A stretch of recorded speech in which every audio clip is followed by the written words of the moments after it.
again, my lovelies, and welcome back to my channel. Today I present you with a brand new fanfiction of both Percy Jackson and Epic the Musical. It is written by Avesrinapproved, and really, I've been dying laughing while reading this, and I can't wait for their sequel to come out as they promised. But until then, I really hope you enjoy, and if you get the time, go to AO3 in the link in the description to check out their full fic and other stories that they've written.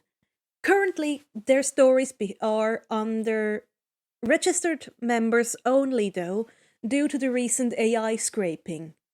So I hope you all understand. Without further ado, let's jump right into it.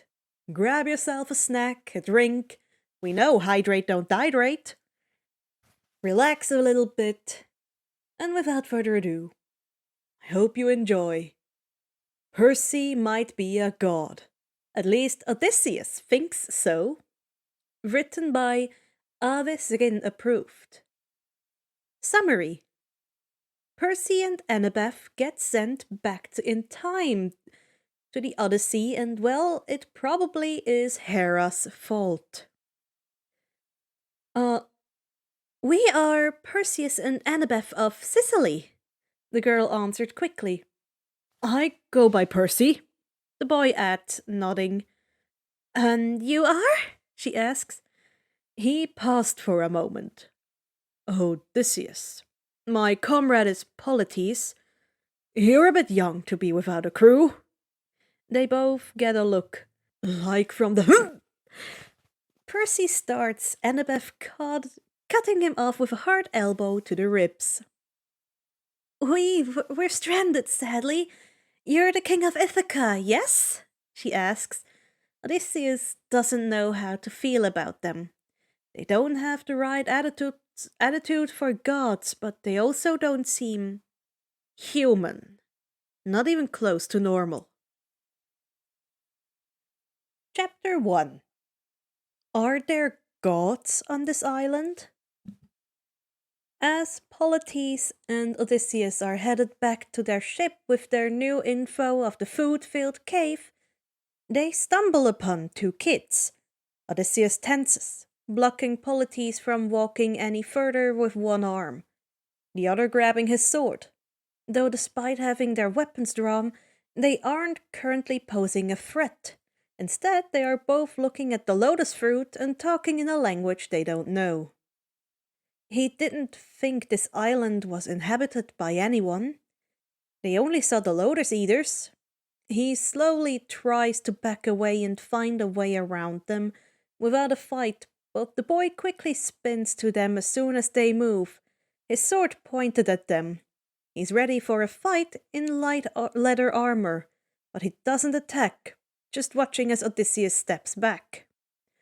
I didn't mean to scare you, friend, Odysseus says, keeping his tone friendly, in hopes that they'll get the intent even if they don't understand him. We mean no harm. We were just passing through. The boy looks a bit surprised, lowering his sword a bit and turning to his companion.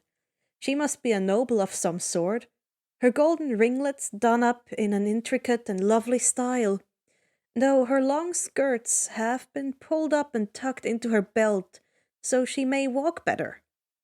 The girl steps forward to talk to them. What a coincidence! So are we, she says. Odysseus watches them, very unsure about any of this. Where are you from? He questions, Polites peeking around Odysseus to look at the two. West, the boy gestures with his sword, the girl just observing them with piercing grey eyes. Familiar piercing grey eyes. That's east, seaweed brain, she informs her companion without even needing to look back at him. Seaweed brain? Polites whispers with amusement before speaking louder. Where is your crew? Are you also searching for food? He asks with a smile. He is going to get killed if he keeps being so nice.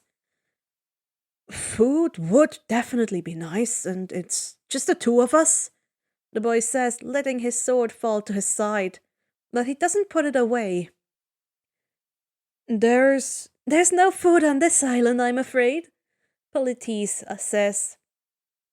Where are you from in the west, and what may your names be? Odysseus questions, his eyes still on the girl. Her eyes.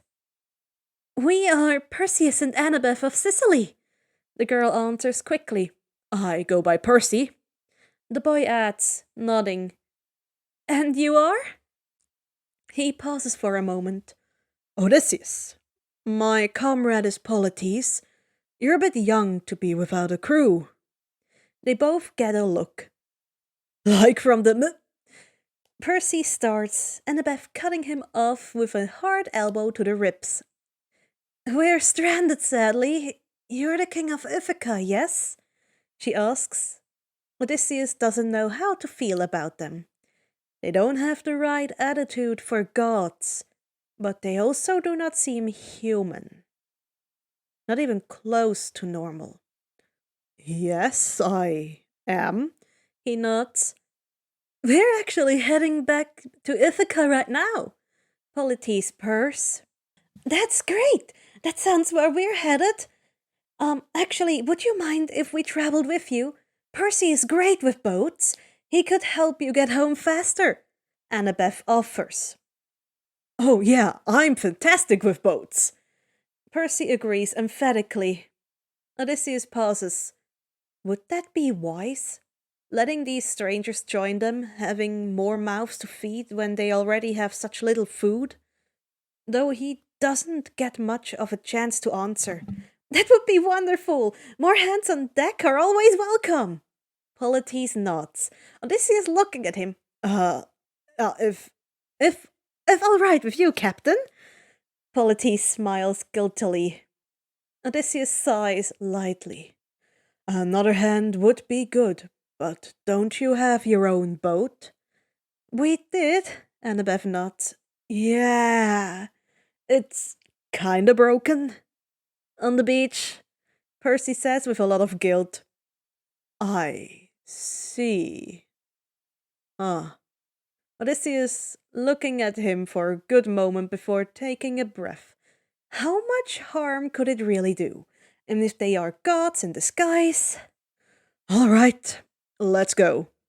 Must be leaving before it's dark. Thank you, Annabeth smiles, letting them lead the way back to their fleet. Polites peppering them with questions as they walk. How did they get there? Here, why were they traveling? How did they get so very off course? We were blown over by a storm, and we are on a quest, Annabeth responds. A quest? Polites perks. Yes, she confirms, Percy nodding along, just letting her do most of the talking.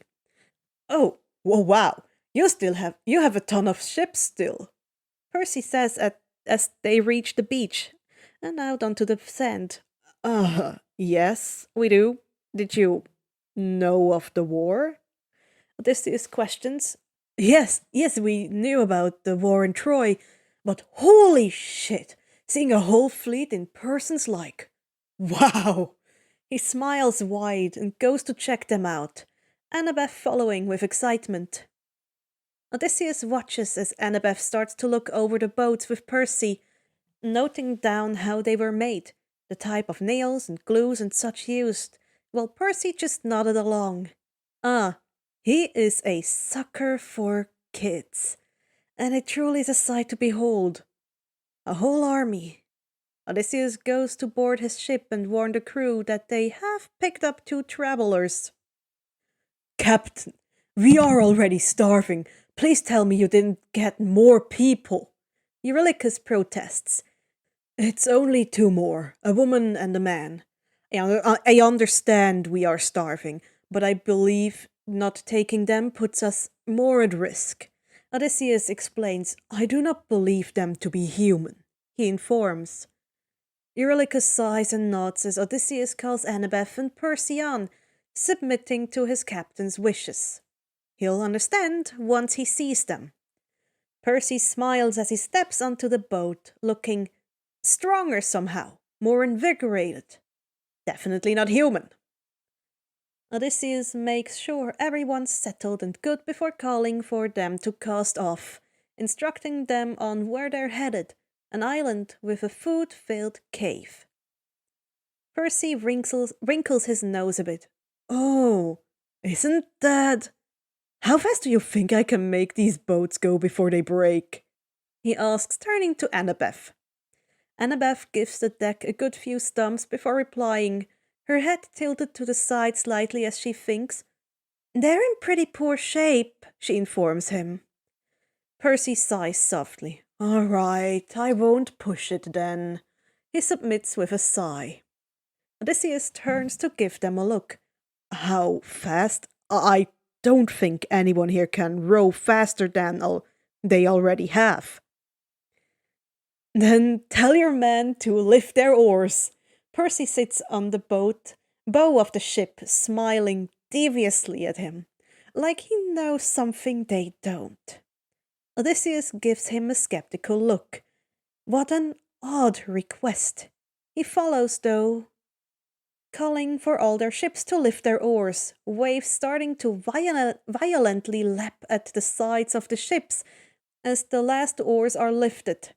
Odysseus having to grab the side of the ship to keep from falling as the boats rock and lurch. But soon, the boats start to move on their own, pulling away from the island and falling into formation. Men stare down over the side, watching as the boats pick up more speed until they are going faster than he's ever experienced, even with a strong wind. How? Odysseus looks back to Percy, who just smirks back. I could go even faster if your ships could handle it. Faster? No. Who are you? Odysseus asks. He must be a god. Yes, Poseidon maybe. I'm just Percy. Just Percy. He's unconvinced. But he's not going to question it. He doesn't want to make him angry. They're going faster than any of them could row. This is an amazing feat. Whatever he desires as payment, Odysseus would give. They arrive at the island the Lotus Eaters describe in no time, Percy stopping his control before the water gets shallow and letting them row in while he talks to his companion. Odysseus looks up as they make land, calling out to his men. All right, we shall take a group and... Actually, I was thinking we would have a party of just you, Percy, and I first. Annabeth interrupts, the other men shooting her disapproving looks. They let her onto their ship and she has the gall to interrupt their captain? Odysseus looks at her, brows furrowing as he considers this, what her reasoning could be for wanting such a small group. Though before he can speak, Eurylochus snaps, And who gave you the right to speak? I do not see one man who asked for your voice to be heard. Annabeth is quick to turn to him. Funny you mentioned that, because I didn't hear anyone ask for your opinion either, she says, tone full of venom. Percy's eyebrows shoot up, but he doesn't move to do anything. Neither make her be quiet nor defend her, just watching. Odysseus looks between them all and just slowly inching away from Eurylochus. Percy can move water, the very ocean, and she seems to command him. He doesn't know what she can do, but personally, he doesn't want to be on the brunt end of that. I do not need to ask, unlike you, girl. You have spoken out of turn, has no one taught you your place? Eurylochus growls. I think it sounds more like you need to be taught a lesson, not me, she says, pulling out a sword, made of a very large bone. Eurylochus back down, Odysseus wills him. Annabeth, Percy practically begs, please don't kill anyone. I wasn't planning on killing him, just embarrassing him a little, she huffs, but sheaves her sword. Let them do what they want. Come on, Percy, she orders, turning her back to them as she leaves, Percy quickly falling in line behind her. Do you really think that was smart?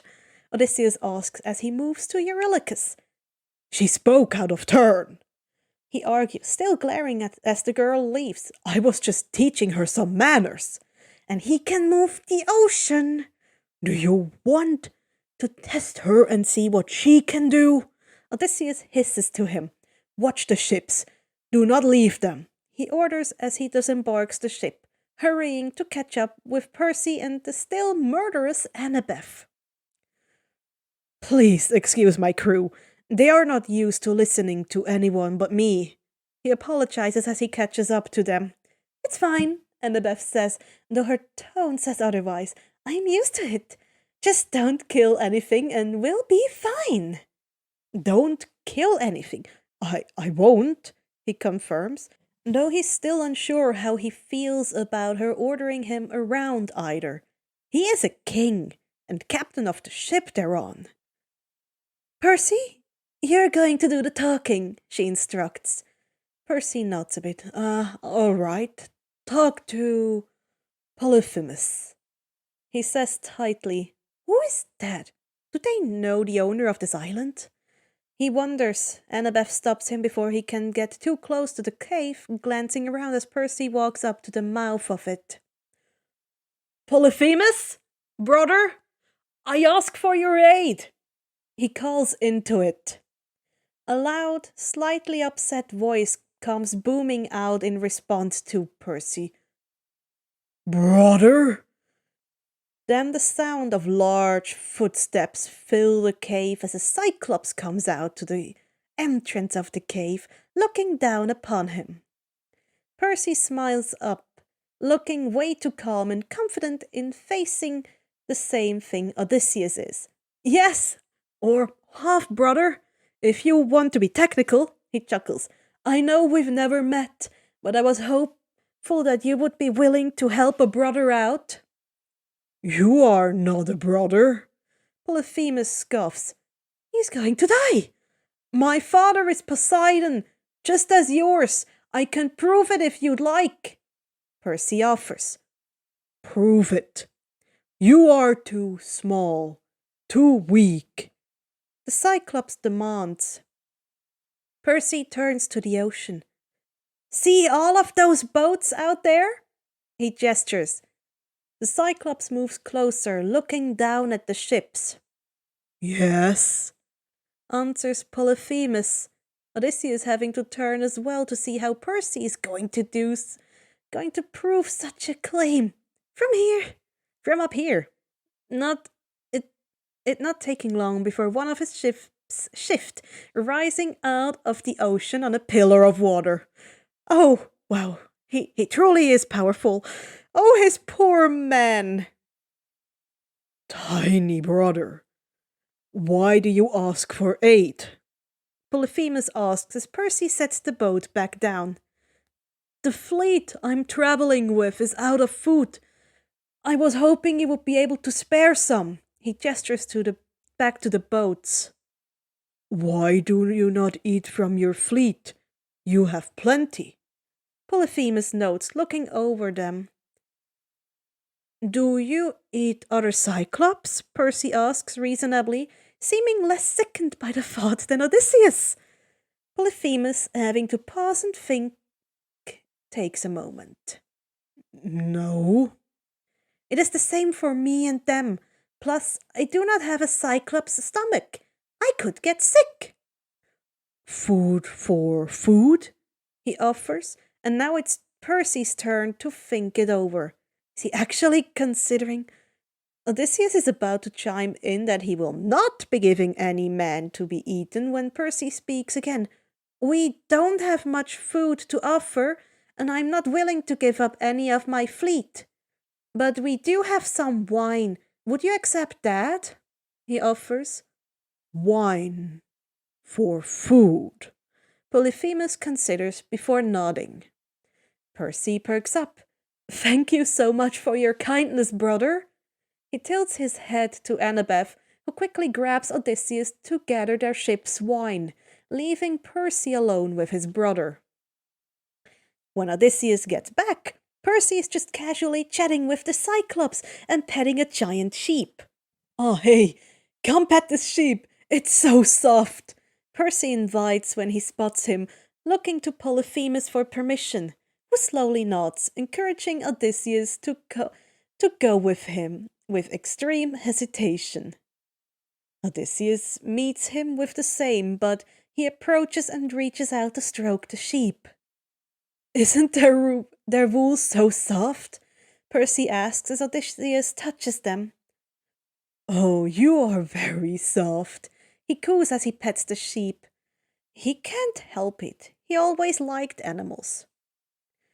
Do you shear them, or are they the one of the types of sheep that sheds?" Percy asks. "They shed. I keep the wool," Polyphemus answers, seeming to accept Odysseus as well.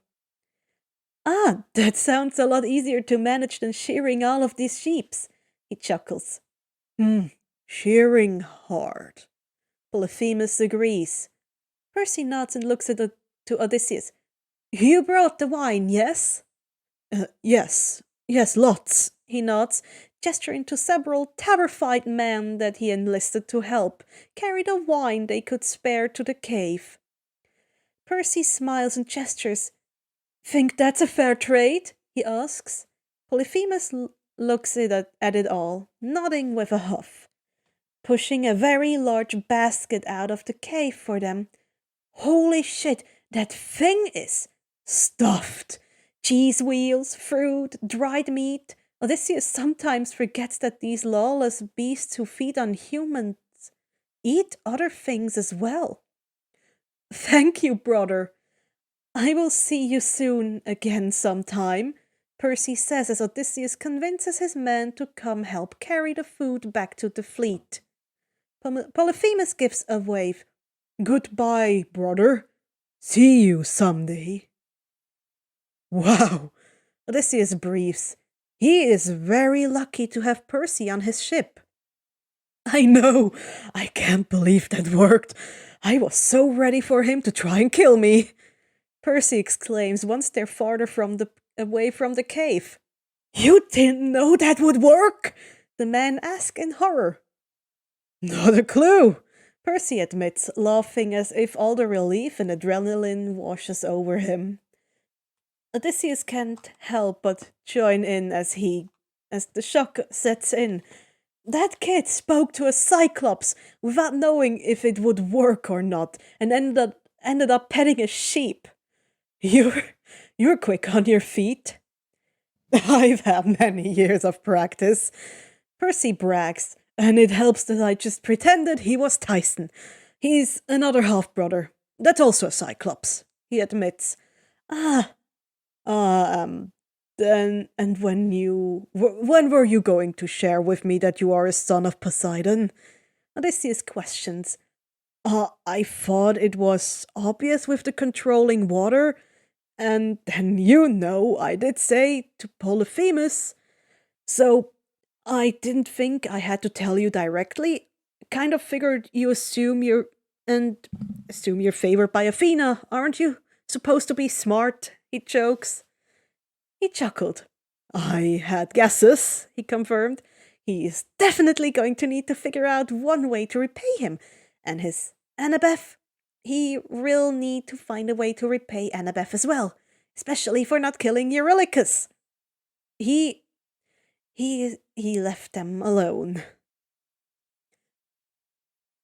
In the end note, there's a little bonus of what Percy and Polyphemus were talking about.